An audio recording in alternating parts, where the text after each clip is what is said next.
This is Jeff Dalhman.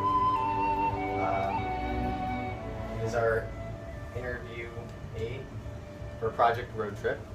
And this is Jess Sinfield. I'm Brad. And we have Sam. Hi. Camera guy. So, Jeff, tell us what you do.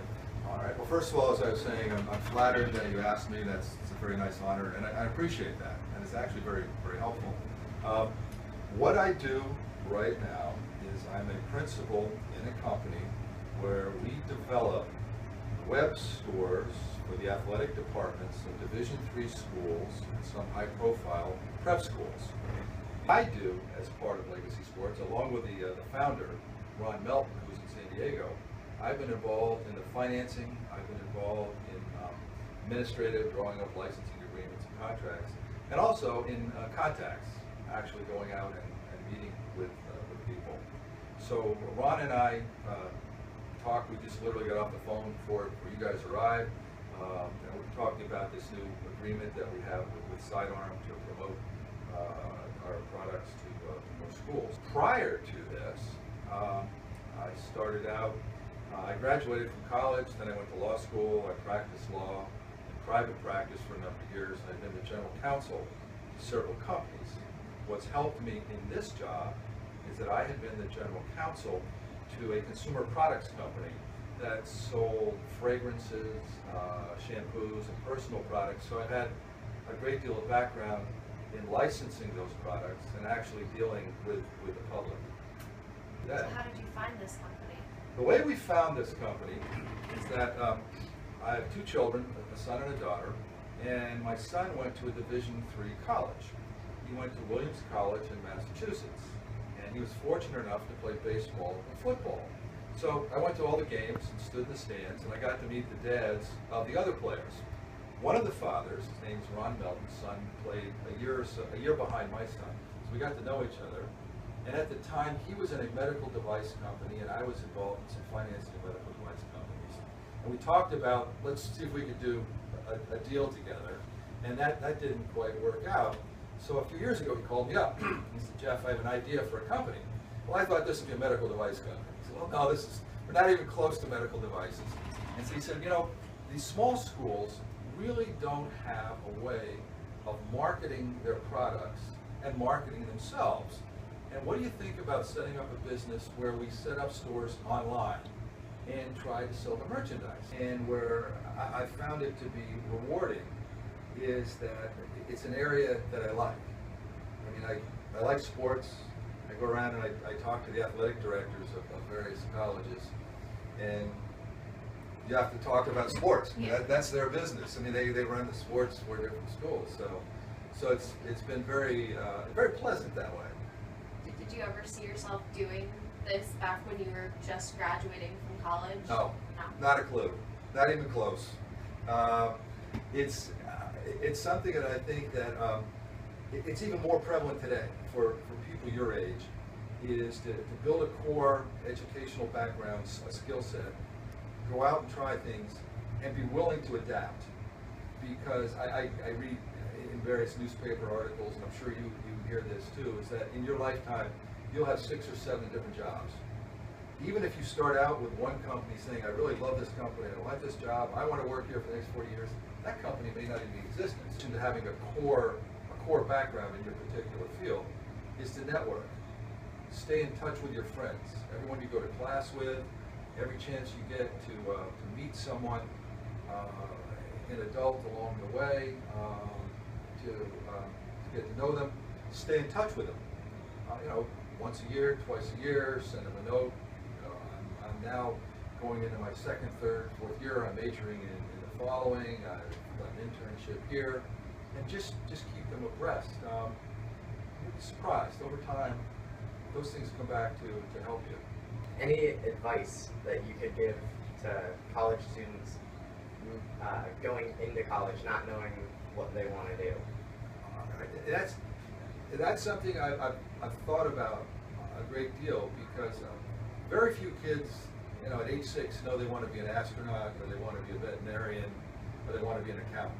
Most of us kind of, you know, we're kind of open, and you really don't know what it is that you want to do.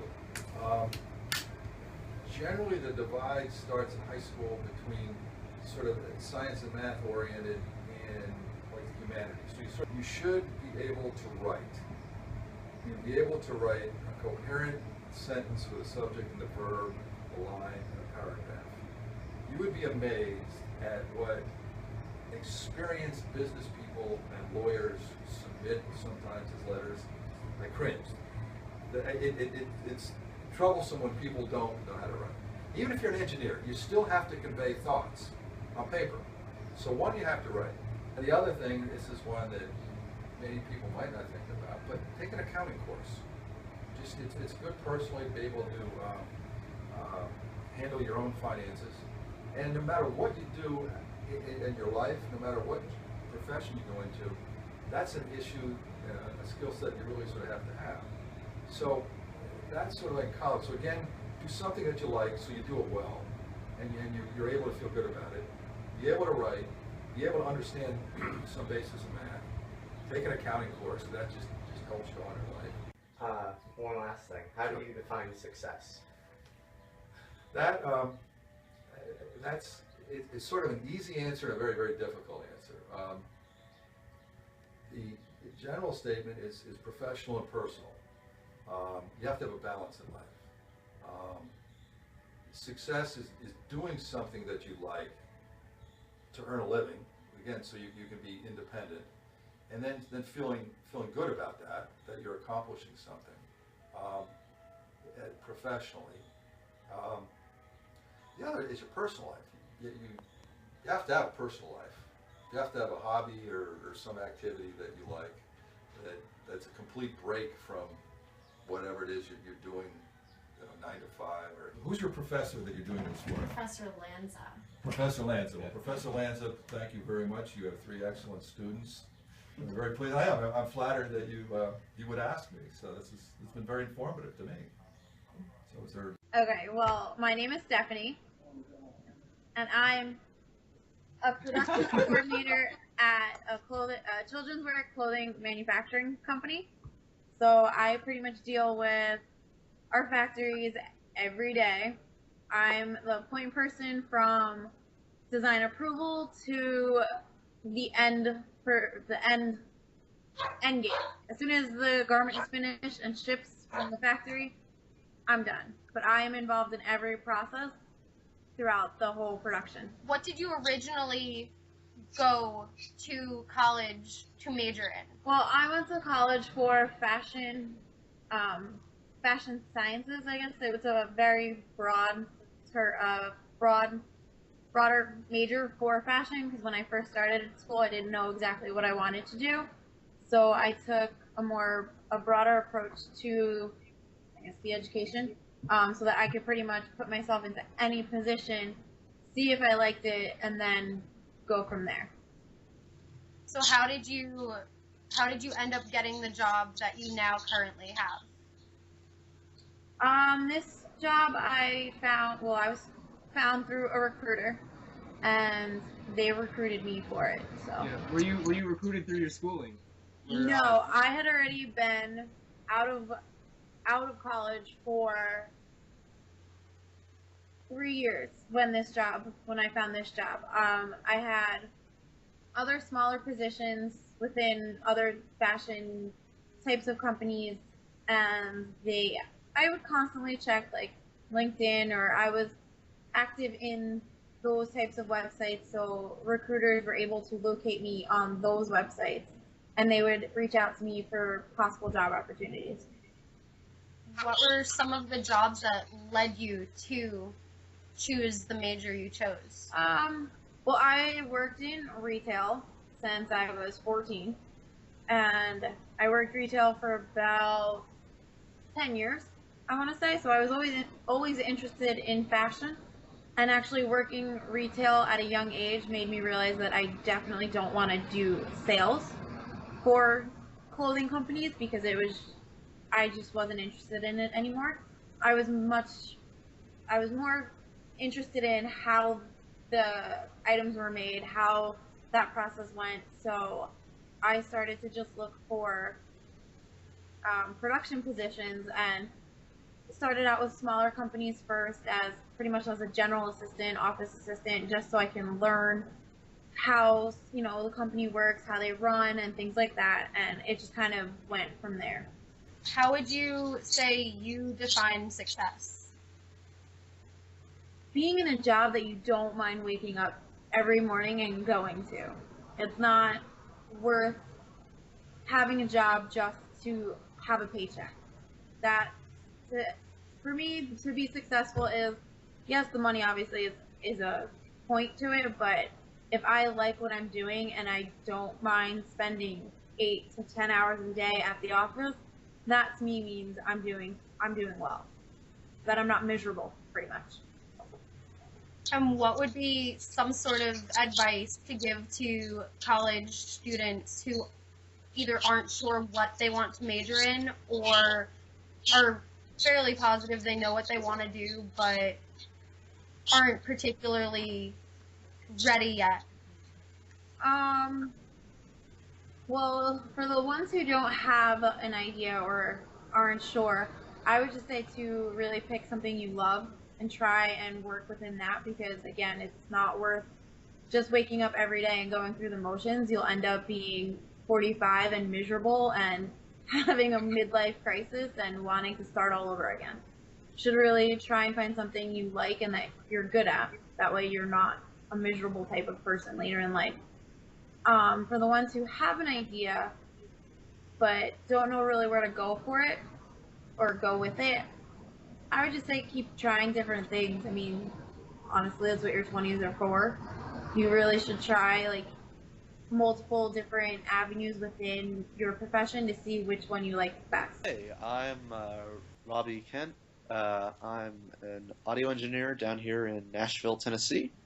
Working mostly out of Blackbird Studios, but there's a bunch of studios in this town.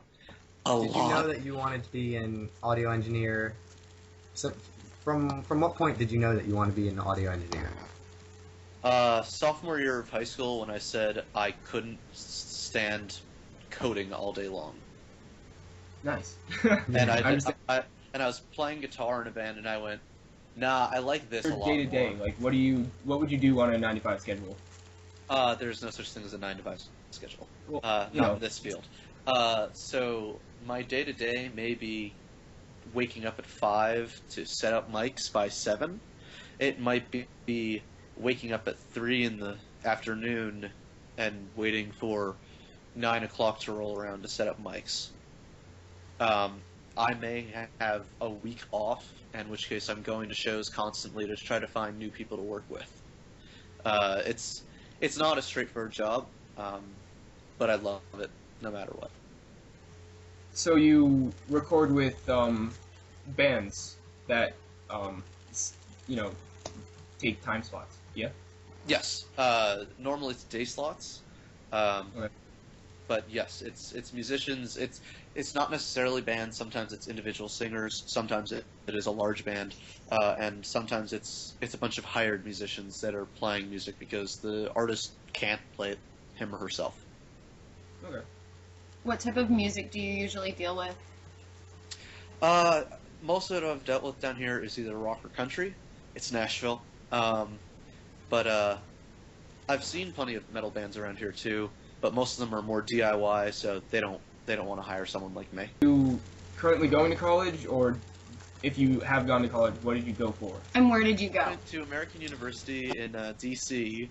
For audio production and philosophy, but I dropped philosophy my second to last semester because I would rather work in studios as a student actually in my field than be reading 3,000 pages a week.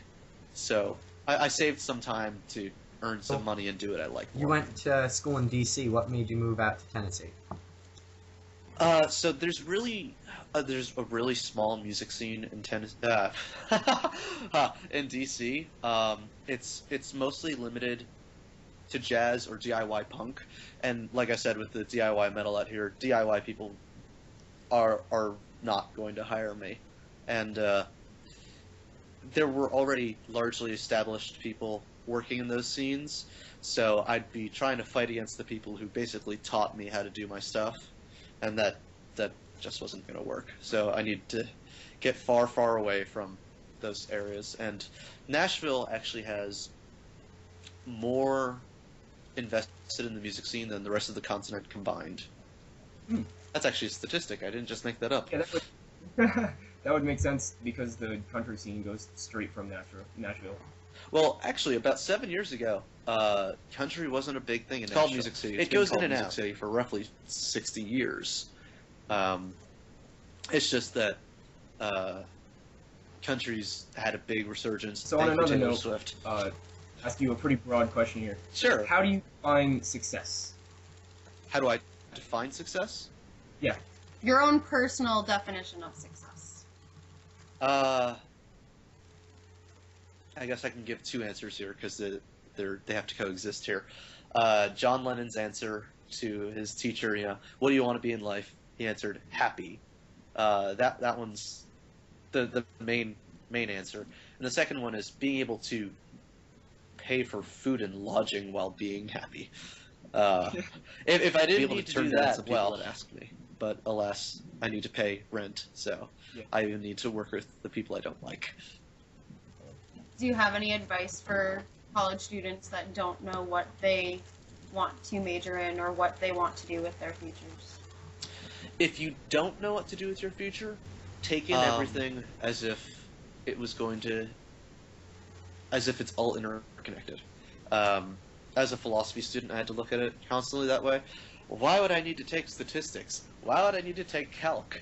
I'm here for philosophy. Well, I guess all of it ties together. You just kind of need to look at it that way. Why does an economist need to know art history? Well, the art history itself might help you understand the culture of a specific place and why you need to handle things with a certain delicacy. All things are intertwined that way.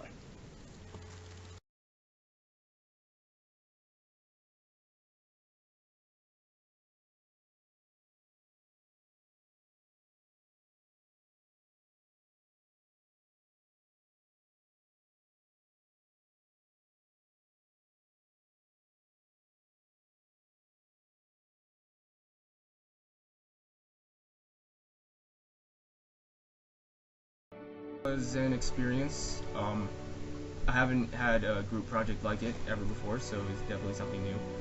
And I would say to people out there, college students, it's a helpful program. I mean, it gets you out there thinking about what you want to do for the rest of your life, and Luke is just walking behind me.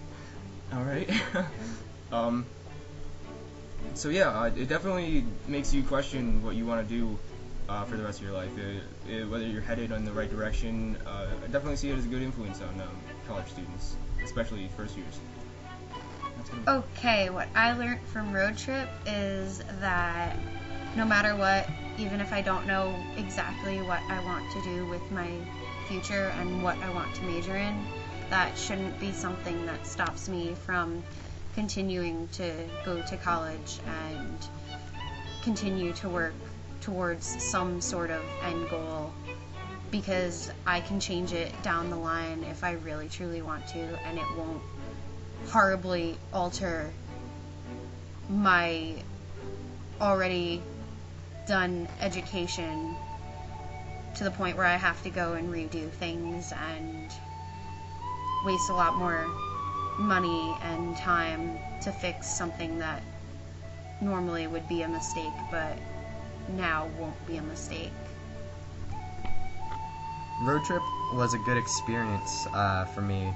A lot of the people we talked to gave good advice, and Jeff, the first guy we talked to, really helped out with planning and telling, me as a first-year college student, kind of giving me the buffet of options that I had to go through college.